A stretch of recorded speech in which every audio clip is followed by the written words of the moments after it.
For me, Alison, I would like to thank you all for coming. I hope you have a great time, and I'm going to hand you over to Lee, the best man.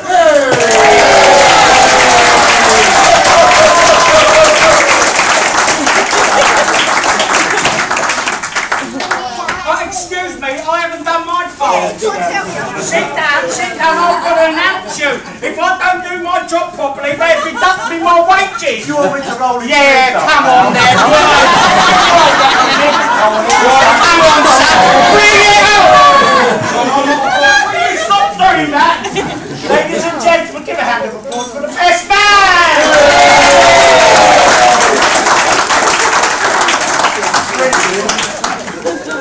No.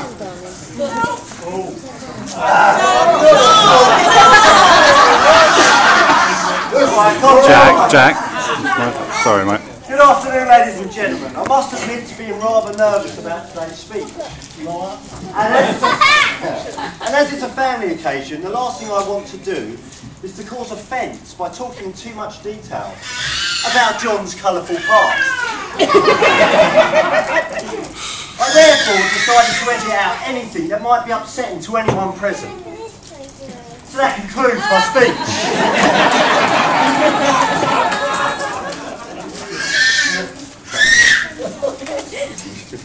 Now it's said that being asked to be best man is like being asked to make love the Queen.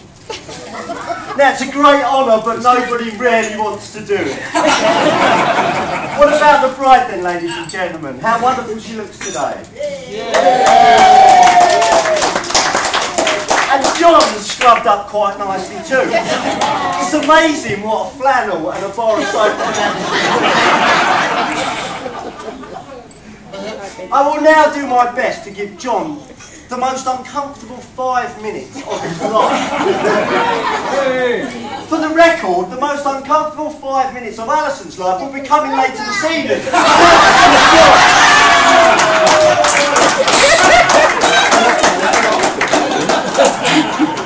Now, I was a bit concerned that after John made his cross-dressing tendencies so public during his stag night, that Alison might have had some competition today. But given the formal nature of the occasion, I'm pleased to see, John, that you decided to copy my outfit rather than Alison's.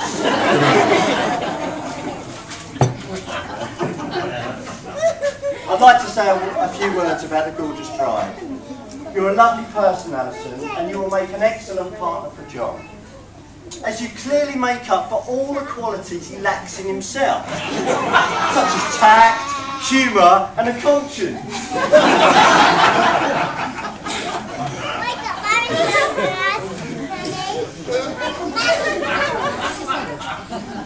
I'd like to ask the bride and groom to participate in the speech now.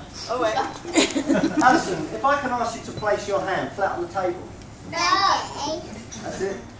And John, if I could ask you to place your hand directly on top of Alison's hand.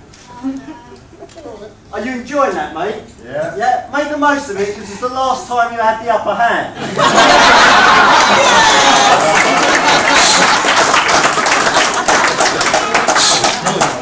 You know, Alison and John are very well suited. Among their many common interests, they both like to write poetry.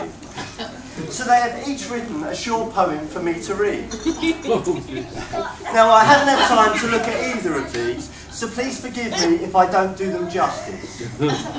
First then, here's Alison's. Alison, if you pass me this. Thank you. Just read this.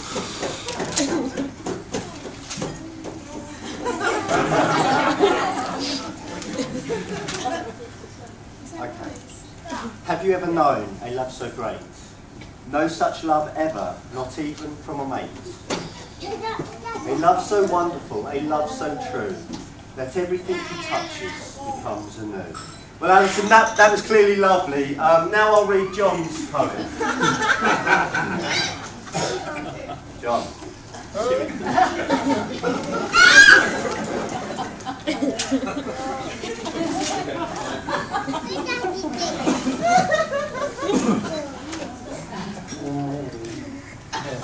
I once met a man from Venus. Children's present here.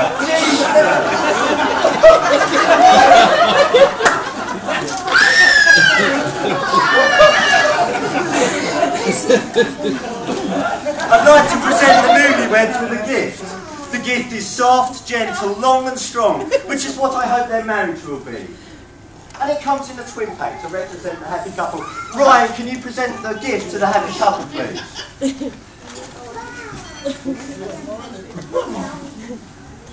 To the happy couple, Ryan, that's it. Thank you, Ryan. I'll let my wife We won't pull this way. Just open it, girl. No, you won't pull it. Come on, you're killing this gag. How much paper did you put on it?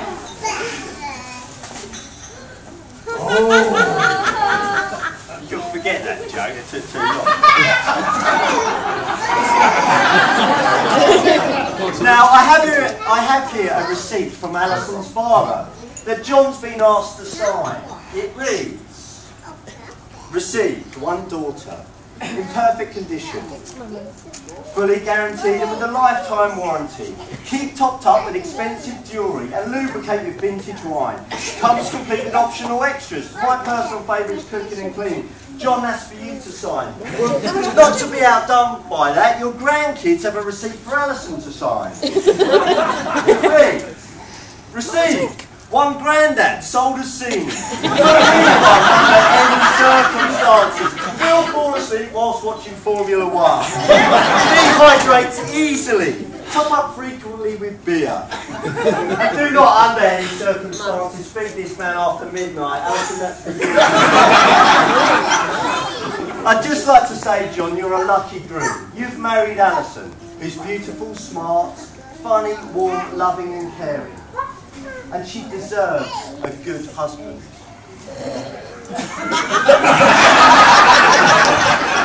So thank God you married her before she found one.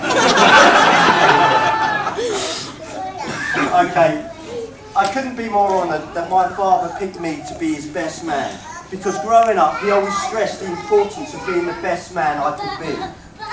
When I brought home a less than stellar report card, he would tell me, "You can do better," and I did. When the football coach benched me for missing training, he told me, "You can do better," and I did. When I started hanging out with questionable friends, he told me, "You can do better," and I did. So as I stand here today, having been selected by my father as his best man, all I can say is that you're lucky Alison's father had a different approach to giving advice.